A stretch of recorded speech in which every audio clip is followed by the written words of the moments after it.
উচ্চশিক্ষার সুযোগসহ ৮ দফা দাবিতে খামারবাড়িতে কৃষি সম্প্রসারণ অধিদপ্তরের সব গেট বন্ধ করে পূর্ব ঘোষিত এগ্রি ব্লকেট কর্মসূচি পালন করছেন কৃষি ডিপ্লোমা শিক্ষার্থীরা।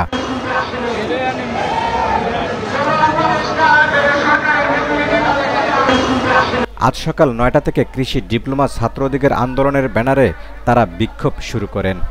একই দাবিতে রবিবারও ঢাকার জাতীয় শহীদ মিনারের সামনে সমাবেশ ও অবস্থান কর্মসূচি পালন করেন কৃষি ডিপ্লোমার শিক্ষার্থীরা। এতে সারা দেশের কয়েকশো ডিপ্লোমা শিক্ষার্থী অংশ নেন। পরে কর্মসূচি দেখে আন্দোলনকারী শিক্ষার্থীরা সোমবার এগ্রি ব্লকেট কর্মসূচি ঘোষণা দেন।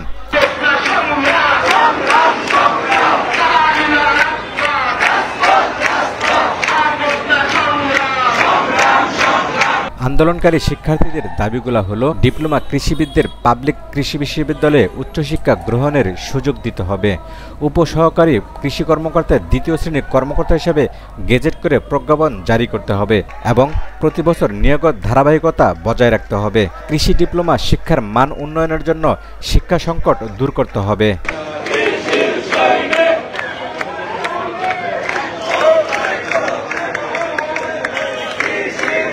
নিউজ ডেস্ক, আমাদের সমাচার।